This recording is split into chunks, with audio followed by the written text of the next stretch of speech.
Hello everyone, and welcome to a very interesting game from round 8 of the Altibox Norway Championship. It's a game between Hikaru Nakamura and Sergei Karjakin, and it's been a while since we had a game played by Hikaru Nakamura, and you all know what that means. Regarding the photo challenge from the previous video, yes, congratulations to everyone, it indeed was me. But for this video we do have quite a difficult challenge because not only is the person in the photo very young, but also his eyes are closed in the photo. So whoever guesses this one, truly your knowledge is vast. So here it is. Hope you're ready for it. Let's see how you do. So here it is. I know it's extremely difficult, but do your best. So that being said, let's return to our game. Hikaru Nakamura versus Sergei Karjakin. We do have two nice photos. Here we have one from the live feed, as I didn't find any photos of the two of them actually playing of a higher quality. So this one will have to do. It's from the middle game. And here another very nice close-up of Hikaru Nakamura by Lennart Oates. So there you have it.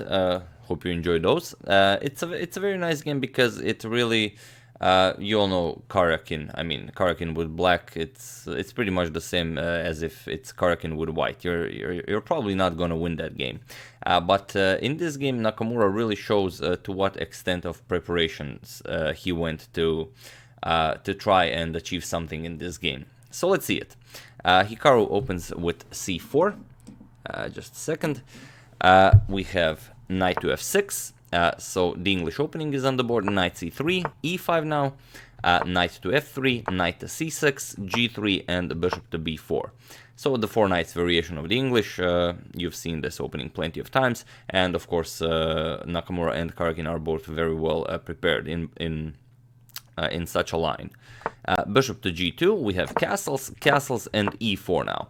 Knight to g5, bishop captures, b captures, and rook to e8. So this is still all standard theory of this line in this opening, and basically the Nakamura did prepare something, and it's interesting to see how far Sergei's preparation also goes.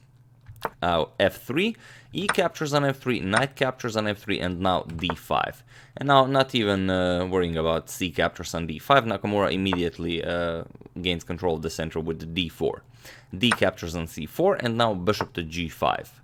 We have h6, bishop captures on f6, queen captures on f6, and this position was on the board, in games of many players, many strong grandmasters.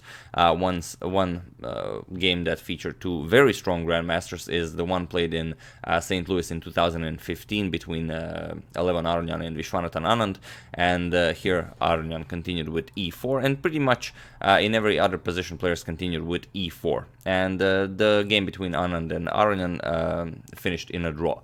But here, this is where Nakamura prepares his novelty. He goes knight to d2. And here, after some thinking, since this is a new move, this move was never played before. Well, maybe it was, but it's not in the database, so definitely not in some strong tournament. So knight to d2 and queen to e7, simply getting the queen out of the way as it was attacked by the rook, and also not allowing knight captures on c4. Now both the queen and rook are attacking the e2 pawn. So only now e4 and knight to a5 by Karjakin. So you don't want to guard that pawn on c4. Maybe queen to a3 is an idea, going for that c3 pawn, but still, it's a knight on the rim. We have e5, bishop to e6 by Karjakin, and now knight to e4. And this is the idea behind the title of the video. Now you know that something is gonna happen here. I mean, black simply has too few pieces guarding the black king. There's the queen, the rook. The queen is coming to h5. This knight is definitely gonna land on f6 at some point. Bishop will be able to support the attack with bishop to e4, and you are playing against Nakamura, which is something that Nakamura thrives in. Rook 8 to d8 by Karjakin. We have queen to h5, and now there really is no move that can prevent knight to f6. So knight to c6 would have been perhaps a better choice than the one Karjakin chose, as it brings the knight over, and maybe it will be able to join the defense at some point. But Karjakin plays b5. So he does know what's coming. Knight to f6 check, and this is what Nakamura plays. Also, an interesting idea was definitely rook to f6. Rook to f6, of course, you don't want to capture the rook. Knight captures on f6 with check will be deadly. But after queen to f8, it's not all that easy to continue this attack. You can go rook a to f1, and still you're keeping the tension, and black can never really capture this rook. But it's not all that easy to figure out where to go from here. So instead, after this b5 idea by Karjakin, Nakamura goes knight to f6 check. And what do you do here? Well, of course, capturing the knight will not do you any good. Rook captures on f6 is coming, with ideas of rook captures on h6 and rook h8, and that will be followed by checkmate. So after queen to f8 defending, rook captures on h6, again, a rook to h8, a terrible threat. So after queen to g7, now bishop to e4 is coming. Black doesn't really have a useful move here. Whatever black plays, simply rook to h7 is coming, and now you will either lose the queen, or if you move the queen, then you are finally getting checkmated with the same idea. So after knight to f6 check, definitely not capturing the knight, but king to h8, which is the strongest move. King to f8, not all that much. Rook to f2, and white will double up on the f file, and you don't want your king on the f file. So king to h8, and now d5. There were some other options here. For example, knight captures on e8, the most obvious one. After queen captures, rook a to d1, simply continuing to play the game, being up the exchange. But Nakamura prefers a different line because, okay, he's up the exchange here, but there are still many pieces on the board, and a lot can happen. And he is playing a man they call the Minister of Defense. So after king to h8, d5, forcing a nice series of exchanges.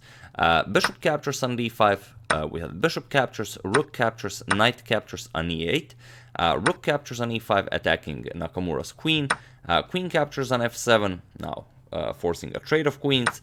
We have queen captures knight, queen captures queen, and rook captures on e8. And here, if you look at this position, Karjakin is up 2 pawns, although it's a double c-pawn, but he is down the exchange. So definitely enough to win a game if you play the most precise moves. So let's see how Nakamura deals with this. We have rook to e1, and here, after considering for a while, Karjakin decides to capture it. We have rook captures, and now it's, again, Karjakin is up 2 pawns, but it's rook against the knight. There's very little the knight can do here. Karjakin immediately plays c5, and it was in this position that Karjakin left the board, and he was just walking around, enjoying some other positions by other players. And here Nakamura went into a deep think, and it's a good thing that he did. One move you might consider doing is rook to e5, with the idea of attacking this pawn. But then Karjakin's idea was knight to b3, simply defending it. And now that all of the pawns are defended, now a5 is coming, then a4, b4, and it could, get very unpleasant for white. And of course, if you capture the knight, then after pawn captures, how do you stop b2, b1? You can go back with the rook, but after rook to e1, simply a5. If you try to bring the king over, a4 is coming. If you try and block with the rook, c4, defending b3, now a3 is coming, and white will not be in time to prevent the pawns from marching forward. So a very nice idea by Karjakin, but after c5 and after a pretty long think, Nakamura goes king to f2. He doesn't bite. We have b4, king to e3 now, and b captures on c3. So again, winning a pawn, but those are tripled pawns on the c file, and nothing likes a tripled pawn like a hungry rook. So rook to c1, of course, knight to c6, and now rook captures on c3, getting ready to gobble up all of these pawns.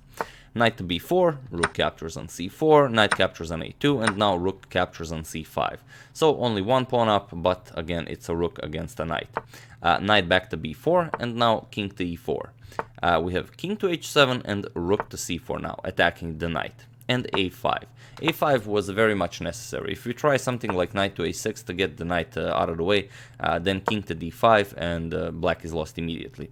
If you try to bring the knight over, then comes rook to c7, you attack the pawn, but not only that you attack the pawn, it's very hard to decide what to do with the knight. If you push a5, then rook to a7 is coming, and now all of the squares that should be available to the knight are taken, and you can either win the pawn or simply win the knight, doesn't really matter.